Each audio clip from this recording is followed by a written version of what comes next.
Je suis en live avec vous sur le groupe de psychogénéalogie transgénérationnelle et constellation, votre destin en main.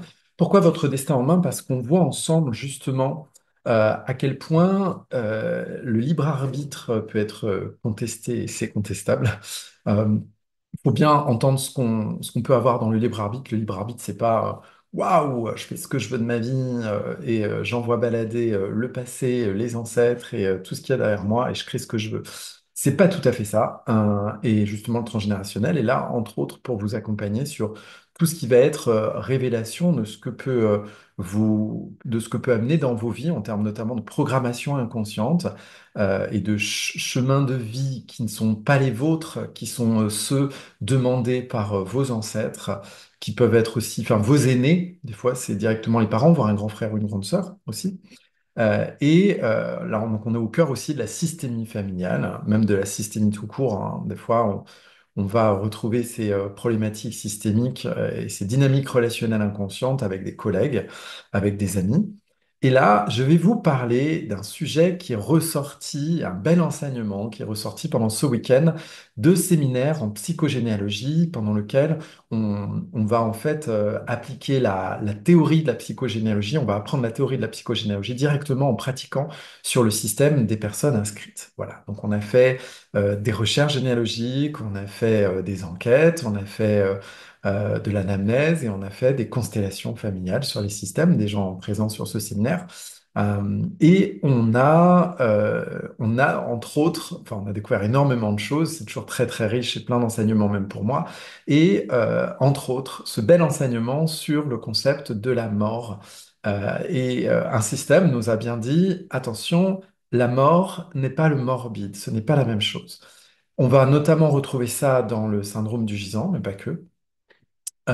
Donc la différence entre la mort et le morbide, déjà en langue des oiseaux, on va entendre la mort, l'âme hors du corps, hein, et la mort du corps. Donc la mort du corps, ce n'est pas la mort d'une personne, c'est la mort de son corps. On rend le corps à la terre et ça va se composter, se décomposer. Pardon. J'ai du mal avec ça sûrement. Ça va chercher les choses dans mon propre système. On va aussi, de l'autre côté, entendre dans le mort, donc dans l'âme hors, c'est l'âme hors du corps, c'est quand en effet l'esprit quitte le corps. Et quand on parle d'âme, hein, moi je l'enseigne dans mes formations en psychogénéalogie, quand on parle d'âme, on ne parle pas de l'esprit, hein. Donc après, je vous renverrai aussi sur une vidéo que j'ai faite avec, euh, avec Louise sur YouTube. J'ai déjà mis plusieurs fois elle est sur mon site internet aussi, où j'explique bien la différence entre l'esprit et l'âme selon ma vision des choses. Et c'est comme ça que j'aborde les choses dans mon système. Et du coup, on va voir donc la mort du corps. Qu'est-ce qu'on fait de ces résidus de suie, c'est-à-dire les endroits où on ne laisse pas passer la lumière, ces endroits de résistance, ces endroits où il y a encore des émotions du type colère, haine, etc. Et qui c'est qui va prendre en charge ces résidus quand nous, on laisse le corps. Et comment ça va un peu se redistribuer chez les vivants, qui vont prendre en charge de façon complètement inconsciente ces résidus qui n'ont pas été traités du temps du vivant de la personne. Donc des regrets, des rêves inaboutis, etc., etc.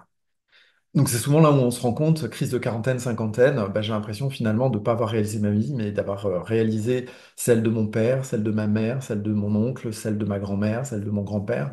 Et finalement, j'ai longtemps cru que c'était vraiment mon projet, mais je me rends compte que c'est pas le mien en fait. J'ai un autre projet pour moi. Et du coup, j'ai du mal à le toucher, ce projet, j'ai du mal à le réaliser, j'ai du mal à le conscientiser, parce que j'ai tellement de couches qui m'empêchent d'atteindre ça, notamment les interdits inconscients, de s'individuer et vraiment de vivre de prendre son destin en main. Alors là, on repart sur notre sujet de la mort du corps. Et alors, la mort du corps, ça résonne dans mon système, vous voyez, ça tous, parce qu'en effet, il y a du gisant, et plus haut, j'ai en effet le frère de ma grand-mère qui est très mal mort pendant la guerre, un jeune homme qui a pris un éclat d'obus et voilà, le corps a été plié en deux, il n'y avait pas le temps, on l'a mis dans un cercueil d'enfant, enfin voilà, ça, c'est typique un mal mort que je vais prendre en charge, et donc que je vais prendre en charge correctement, c'est-à-dire que je vais faire un travail, c'est en cours, ça se métabolise dans mon système, et je vais faire un travail d'acte symbolique pour pouvoir redonner une sépulture correcte et un rituel correct à ce jeune homme. Et donc, du coup, ça devient rapidement la mort quand elle n'est pas, quand ce n'est pas de la mort, mais qu'il y a quand même la fin d'un corps physique et que ça ne passe pas, on parle de passage d'âme, quand ça ne passe pas de l'autre côté, quand ça n'est pas permis que ce soit pris en charge de l'autre côté parce que ça ne respecte pas les lois de la vie. Et la mort et la vie, c'est les mêmes parties, c'est deux parties, pardon, d'une même pièce. Hein. Donc la mort et la vie, ça va ensemble. Du coup, quand je ne respecte pas les règles, les lois de la vie, bah, je ne peux pas avoir le droit à l'autre facette, hein, à la mort. Donc du coup, ça va être le morbide, ça. Et vous entendez, le morbide, c'est les morts qu'on a dans le bide, les morts non digérées par le clan. Hein. Serge Tisseron parle bien aussi de cette métaphore avec le système digestif pour les secrets de famille. Hein. Mais une mort mal digérée, un deuil non fait ou bloqué, un décès qui n'est pas accepté par au moins un membre du clan, ça va être du secret, du tabou, etc. Hein. Et donc, du coup, ces morts qui ne sont pas digérées, ça va être des morts qu'on va porter dans le bide, hein, donc le morbide. Et du coup, ça va nous empêcher de métaboliser notre propre vie. Alors, pour illustrer ça, rien de mieux qu'une constellation plateau. Je vais donc vous inviter sur le plateau de mes constellations plateau. Alors, bienvenue ici dans un système. On ne va pas amener une constellation de A à Z, on va juste illustrer de quoi ça parle, d'accord? On a un couple, a priori, tout a l'air très joli, un joli couple qui se forme, qui veut faire une famille et qui va mettre au monde un enfant. Alors, je vais un enfant. Donc, on va avoir le petit loulou qui arrive là, ils sont trop contents, un petit garçon, super. On lui souhaite, là, sa famille lui souhaite, ses parents lui souhaitent vraiment du fond du cœur une belle vie, qu'il soit heureux, épanoui et tout. Ça, c'est les dynamiques de surface. D'accord? Moi, ce qui va m'intéresser en constellation, c'est d'aller plonger dans le système et dans l'inconscient de la personne et d'aller voir les dynamiques relationnelles inconscientes. Par exemple, comment elle relationne fondamentalement dans les profondeurs avec lui et qu'est-ce qu'elle lui demande ou qu'est-ce qu'elle est chargée, de par le clan derrière, de lui demander. Hein. Comment le clan derrière a programmé, a demandé à cette jeune femme de mettre au monde un enfant qui avait telle et telle charge, telle et telle mission dans le clan, et qui n'avait de légitimité dans ce clan et dans cette vie que s'il remplissait bien sa mission. Alors normalement, ce petit garçon, voilà, il aurait dû grandir sereinement, pouvoir jouer et être vraiment libre, avoir en main son destin. Mais hélas, vous voyez, et boum, quand je dis mais hélas, ça fait tomber la jeune femme, parce qu'en effet, on va s'apercevoir dans la constellation qu'il est en mode survie, ce petit garçon. Ça peut être des maladies, ça peut être des comportements borderline, ça peut être des tas de choses, de l'autisme, etc. Il est en mode survie. Pourquoi il est en mode survie? On va aller interroger tout ça.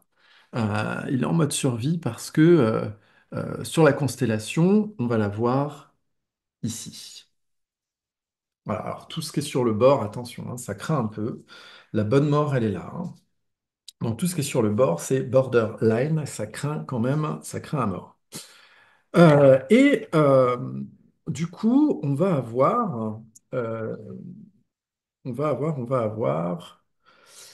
va enquêter et on va demander justement on va demander au système hein, qu'est-ce qui se passe. On va remonter dans le temps. On va aller chercher une histoire en lien avec un ancêtre qui pourrait demander le retour d'un enfant. Bon, là, je vous le fais en accéléré. Hein. Hop, et là, on arrive à cet ancêtre, arrière-grand-mère, hein, qui charge d'une valise bien sombre, bien noire, la famille. Vous voyez, elle est déterminée, elle est, voilà, elle est en vert, elle cache bien le jeu, elle cache bien ces choses-là. Elle fait semblant d'être la Mary Poppins du clan, mais moi j'aimerais bien savoir ce qu'il y a dans cette valise. On va s'apercevoir en posant la question que cette femme a perdu un fils et qu'elle ne s'en est jamais remise. Donc elle va trimballer ce corps. Ces enfants vivants ben, vont avoir l'impression que cette maman n'est pas disponible, qu'ils sont décevants, que de toute façon elle se remettra jamais de cette mort. Et c'est comme si ça fusionnait ce couple-là. Elle ne voulait pas lâcher cet enfant, le laisser partir. D'accord? À cet endroit-là va s'inviter le morbide. Alors, le morbide, on va aller chercher le morbide. Voilà, par exemple, on va dire, voilà, le morbide s'invite. Voilà. Et en face, on va mettre la mort. Vous voyez? Et la mort va dire, mais en face, là, ce que vous appelez la mort ici, hein, c'est pas moi, ce garçon, c'est pas moi qui l'ai rappelé.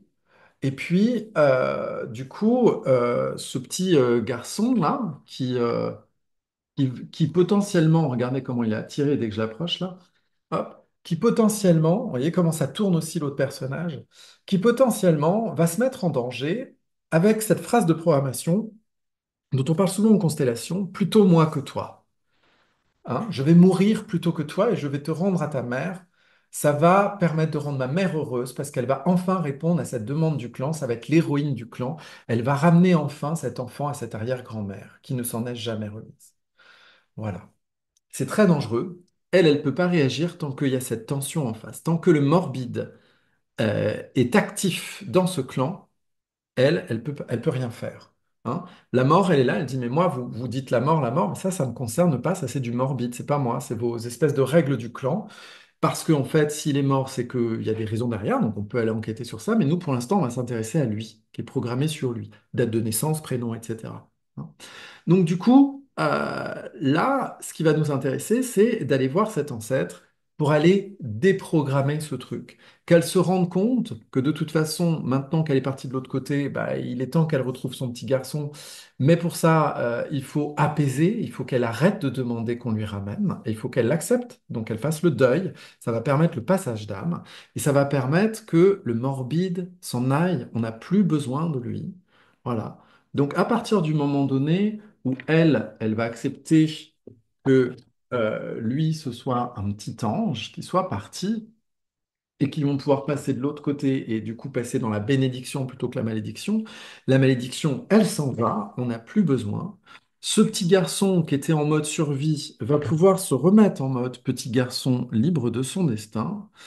Et la bonne mort, celle qui vient au bon moment, le moment juste et un moment sain, serein, mourir en paix, eh bien, va pouvoir se remettre en place dans ce clan. Il y a beaucoup de clans qui sont concernés. J'arrive, Dominique. Je suis en live Facebook. Beaucoup de clans sont concernés par tout ça. Et du coup, on va avoir des histoires comme ça autour de ces histoires morbides de mauvaises morts. Hein. Et à partir du moment donné où c'est actif, ça va se transmettre. Tant que c'est actif, le morbide, il va se transmettre. Donc, c'est intéressant d'aller le rencontrer, d'aller voir où il est actif dans le système et d'aller pouvoir le libérer, d'aller écouter, faire parler, donner voix et donner émotion aux ancêtres parce que ce qui leur a manqué, c'est l'expression. Ce qui ne s'exprime pas s'imprime, ce qui s'imprime se répète. Donc, ce qui leur a manqué, c'est l'expression. Ce qui les a bloqués, c'est l'émotion. L'émotion. Hein, les mots divins qu'il va falloir prononcer. D'accord? Alors d'abord, on va cracher le feu de la haine, hein, et puis après, on va pouvoir ramener la douceur et l'amour et l'harmonie. Et ça amène de l'apaisement dans les systèmes. Il faut le vivre hein, dans les constellations, dans les stages, dans les formations, dans les séminaires, pour vraiment se rendre compte à quel point c'est puissant et libérateur. Voilà. Donc, c'est avec plaisir que j'ai partagé cet espace avec vous. N'hésitez pas à réagir en commentaire sur comment ça résonne dans votre propre système et comment ça éclaire les choses. Moi, en tout cas, ce week-end, ça m'a permis vraiment de bien éclairer cette différence entre la mort et le morbide. Et je pense que enfin, c'est une distinction qui est vraiment importante à faire et qui peut bien nous accompagner sur le chemin. Je vous dis à bientôt. Ciao.